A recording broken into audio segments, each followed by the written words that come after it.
एहतजाज, इल्ज़ामात, खदशात और धमकियों के साए तले पार्लिमान का आज का इजलास भी इख्तिताम पजीर हो गया और बिल आखिर अहम बिल मंजूर हो गए। अच्छा, इन दो बिल्स की मंजूरी ऐसी थी जैसे कि आग का दरिया था और तैर के जाना था। समझ तो गए होंगे आप नाजरीन।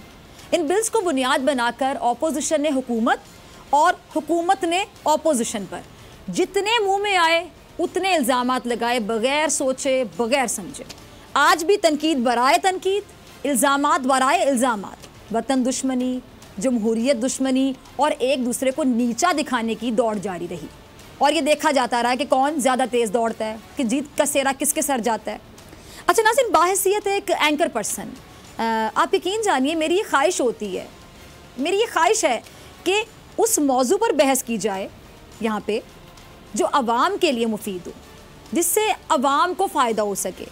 और उसके लिए मैं भी एक आम आदमी की तरह, बिल्कुल एक आम आदमी की तरह देखती हूँ अपने ऐवान में बैठे अफराद को, वो अफराद जो अवामी नुमाइंदे कहलाते हैं। ज़रा लफ्ज़ पे गौर कीजिएगा, अवामी और नुमाइंदा। अवामी नुमाइंदे का मतलब क्या समझ आता है? नाम से क्लियर है, अवामी नुमाइंदा।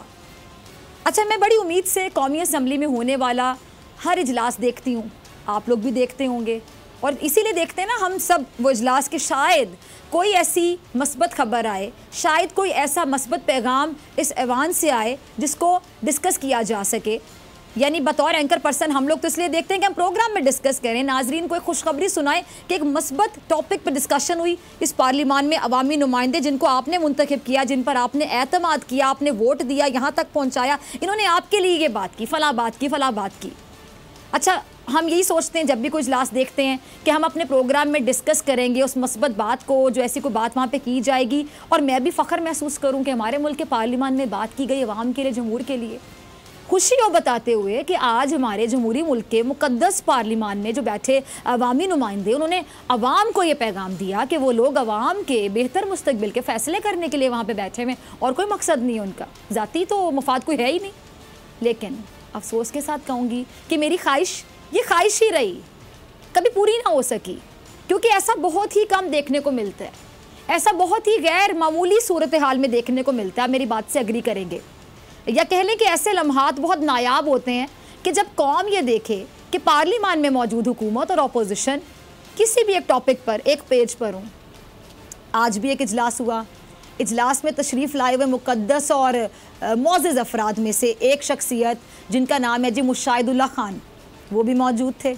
तकरीर उन्होंने करनी थी किसी और मौजू पर, लेकिन हुकूमत पर तनकीद करना क्योंकि ऑपोजिशन का हक भी है और शायद फ़र्ज़ भी है, सबसे बड़ा फ़र्ज़, इसलिए उनकी तकरीर प्रो पाकिस्तान से ज़्यादा, मेरे अल्फाज पे ज़रा गौर कीजिएगा, इनकी तकरीर प्रो पाकिस्तान से ज़्यादा एंटी गवर्नमेंट थी, एंटी गवर्नमेंट थी, यानी गवर्नमेंट के ख़िलाफ़ थी। पाकिस्तान के बारे में बात नहीं करनी, पाकिस्तान के अवाम के लिए बात नहीं करनी, मुफाद की बात नहीं करनी अवाम की, बल्कि हुकूमत को जितना रगड़ा लगा सको अपने अल्फाज से लगाओ। मकसद ही शायद ये है और ये हर ओपोजिशन का रवैया रहा है, सिर्फ इनका नहीं।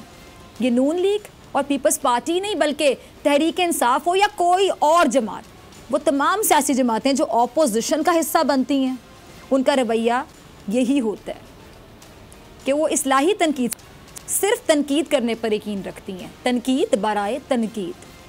अच्छा, इसी रिवायत को बरकरार रखते हुए मुशाहिदुल्लाह खान साहब ने भी हुकूमत पर तनकीद की और कुछ मुतालबात भी किए। वो मुतालबात क्या थे, ज़रा पहला क्लिप चलाइएगा रज़ा। मुशाहिदुल्लाह खान साहब, अब ज़रा गौर से सुनिएगा मेरी बातें। शायद आप भूल गए हैं कि आप जिस मुल्क में रहते हैं उसका नाम है पाकिस्तान, वही पाकिस्तान जिस पर आपकी जमात ने कितनी बार हुकूमत की? 3 बार, 1 बार नहीं, 2 बार नहीं, बल्कि 3 बार। आपका मुतालबा मेरी नज़र में बहुत बेहतरीन है, ज़बरदस्त भी है। आप कहते हैं कि जिन्होंने करप्शन की है तो उनके खिलाफ कार्रवाई की जानी चाहिए, भले उनकी शहरियत किसी और मुल्क की हो। लेकिन मुशाहिद साहब, आप शायद ये भूल गए हैं कि ये वही पाकिस्तान है जहाँ करप्शन साबित हो जाने पर 3 बार मुल्क का वज़ीर आज़म रहने वाला शख्स जिसका नाम मियाँ नवाज शरीफ साहब है, आई होप कि आप उनको भूले नहीं होंगे, पहचान लिया ना मियाँ नवाज शरीफ साहब। इस मुल्क में 3 बार वो वज़ीर आज़म रहे हैं, वो पाकिस्तानी हैं, ग्रीन पासपोर्ट होल्डर हैं। इसके बावजूद उनको लंदन जाने से कोई रोक नहीं सका मुशाहिद साहब। वो आप ही लोग थे ना जिन्होंने एक साबित शुदा मुजरिम को मुल्क से फरार करवाने के लिए ज़मीन और आसमान एक कर दिए थे। आप भूल गए हैं कि ये वही पाकिस्तान है जहां आपके ताहयात कायद ही नहीं बल्कि आप ही की हुकूमत के एक वज़ीर ख़जाना भी होते थे। वो भी बीमारी का ऐसा बहाना बनाकर पाकिस्तान से तशरीफ़ लेकर गए कि दोबारा पाकिस्तान वापस आने का नाम ही नहीं लिया उन्होंने। उनके खिलाफ तहकीकात होनी है, लेकिन वो पाकिस्तान से बाहर घूम रहे हैं। उनका नाम है, ये तस्वीर भी देख रहे हैं आप, इसहाक डार साहब, किसी तारुफ के मोहताज नहीं है, जो वैसे तो बहुत तंदुरुस्त हैं। एक अरसे तक किसी पाकिस्तान में वज़ीर ख़जाना भी रहे हैं, लेकिन आज पाकिस्तान के नाम से ऐसे भागते हैं, अफसोस के साथ कहूँगी, जैसे कोई शख्स कोरोना के मरीज़ से दूर भागता है। क्या इनको कोई आज तक वापस ला सका? मुशाहिद साहब, मेरा आपसे सवाल है, या इखलाकी तौर पर ही सही कि वो खुद वापस आ जाएं? किसी को भी नहीं ना अच्छा लगता है कि उसको कोई इश्तिहारी कहे या फरारी कहे। करोड़ों की जायदाद पाकिस्तान में और करोड़ों की जायदाद पाकिस्तान से बाहर भी, पाकिस्तान में एक आला तरीन ओहदे पर फाइज रहने के बाद, कौमी ख़जाने के चौकीदार बने रहने के बाद, जब कौमी ख़जाना खाली हो गया, जब मुल्क दिवालिया होने के करीब पहुंच गया, जब अपनी हुकूमत चली गई, तो मुल्क ही छोड़ गए और ऐसा गए मुल्क को कि वापसी नवाज शरीफ की हुकूमत से मशरूत कर दी। ऐसा ही है, वापसी नवाज शरीफ की हुकूमत से मशरूत कर दी। सिर्फ यही नहीं मुशाहिद साहब, मैं आपको ज़रा ये भी याद करवा दूँ, ये वही पाकिस्तान है जिसके साबिक़ वज़ीर आज़म के 2 बच्चे भी फरारी और इश्तिहारी। उनके अब्बा जी इस मुल्क के 3 बार वज़ीर आज़म रहे, मैं आपको ज़रा दोबारा याद करवा दूँ। लेकिन वो बच्चे पाकिस्तान आकर खुद पर लगे इल्ज़ामात की तहकीकात कराने को तैयार नहीं हैं। और जवाज़ क्या देते हैं, ज़रा ये भी सुन लें नाज़रीन। जवाज़ ये देते हैं कि वो तो लंदन के शहरी हैं, उन पर पाकिस्तान का कानून लागू कैसे हो सकता है? पाकिस्तान का कानून तो उन पर लागू ही नहीं होता। पाकिस्तान की अदालतें, पाकिस्तान का कानून आज भी उनकी राह तक रहा है कि कब वो पाकिस्तान आएँ और ख़ुद पर लगे इल्ज़ामात का दिफा करें।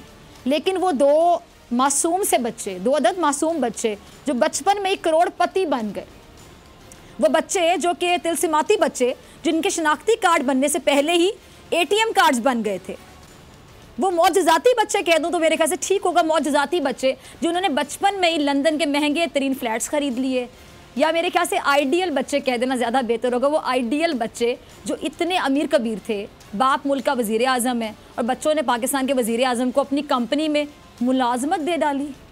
अब ऐसे बच्चों के लिए मैं और किस लफ्ज़ का इंतखाब करूँ? चले नाज़रीन, अब आप इंतखाब कीजिए अपनी मर्ज़ी से किसी लफ्ज़ का। वो 45 और 50 साल के अनोखे बच्चे कि वो वालिद जो पहले उनकी किफ़ालत करते रहे, बाद में उनके पास मुलाजमत करने पे मजबूर हो गए, उनको देखने भी पाकिस्तान ना आए। उनके वालिद मोहतरम, इनके वालिद मोहतरम ज़िंदगी और मौत के कशमकश में थे, लेकिन वो 2 मासूम लाडले बच्चे इसके बावजूद पाकिस्तान ना आए कि बीमार बाप का हाल पूछने के लिए पाकिस्तान आ जाऊं, और ना इनको कोई ला सका। ये वही पाकिस्तान है मुशाहिद साहब जिसके एक सूबे के वज़ीर आला शहबाज शरीफ साहब होते थे और उनके बेटे सलमान शहबाज साहब, वो भी क्या कहूँ, जिस तरह ये कहते हैं नवाज शरीफ साहब के बेटे अल्हम्दुलिल्लाह माशाल्लाह, इनके कज़न है ना सलमान शहबाज साहब भी अल्हम्दुलिल्लाह माशाल्लाह इश्तिहारी हैं। उनको भी पाकिस्तान की अदालतें बुला रही हैं, लेकिन वो भी आने का नाम नहीं लेते।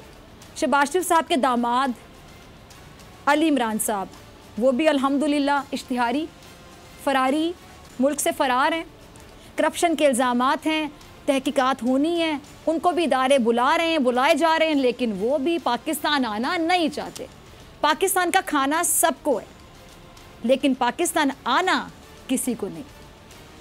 मुशाहिदुल्लाह साहब, किस मुंह से, मुझे ज़रा बता दें आप, कि आप ये मुतालबा कर रहे हैं कि डॉक्टर ज़फ़र मिर्ज़ा और तानिया के ख़िलाफ़ कार्रवाई की जाए?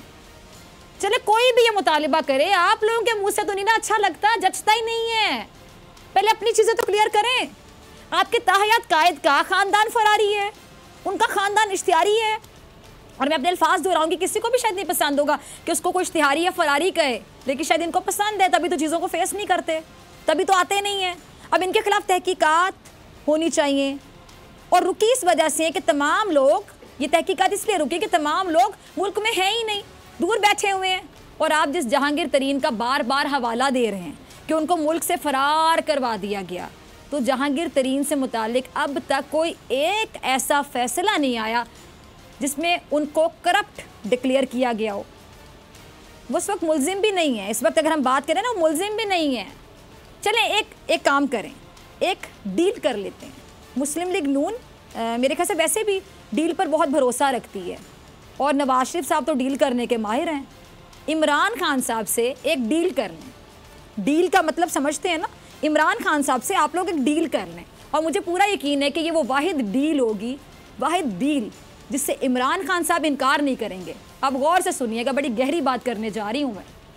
एक ऐसी डील आप लोग कर लें इमरान खान साहब से जिससे इमरान खान साहब मेरा नहीं ख्याल के इनकार करेंगे। आप कहते हैं कि जहांगीर तरीन को मुल्क से फ़रार कराया गया और उनको वापस लाना चाहिए, तो ठीक है, डील ये कर लें कि जिस जहाज़ में जहांगीर तरीन साहब पाकिस्तान वापस आए, जो कि उनको आना चाहिए, उसी जहाज़ में जहांगीर तरीन जिस जहाज़ में वापस आए पाकिस्तान, उसी जहाज़ में हसन नवाज़, हुसैन नवाज़, सलमान शहबाज, अली इमरान और नासिर भट्ट साहब भी पाकिस्तान वापस आए। कैसा मशवरा है ये डील मेरे ख्याल से बेहतर है। आप इमरान खान साहब से डील कीजिए, ये तमाम मुल्क से बाहर अफराद एक ही जहाज़ में एक ही साथ एक दूसरे को कंपनी देते हुए एक ही कानून के तहत, एक ही मकसद के तहत वापस आएँ। सफ़र भी बड़ा अच्छा गुजरेगा इनका वापसी का, और अपने खिलाफ जो जारी तहकीकात हैं उनको वेलकम करें, आके शफाफ होकर निकलें तो दुनिया के किसी भी कोने में चले जाएं, कोई मसला नहीं है। कोई मजाक का तमस्खुर का निशाना नहीं बनाएगा, उनको इश्तिहारी ओए फरारी ऐसी आवाज़ें नहीं लगाएगा, और इनको भी इज्जत महसूस होगी जहाँ भी होंगी। अब ये मैं डील सजेस्ट कर रही हूँ ना मुशाहिदुल्लाह साहब, आपको भी और पूरी मुस्लिम लीग नून को जवाब का इंतज़ार रहेगा। सब्सक्राइब करें और बेल दबाएं ताकि कोई खबर रह न जाए।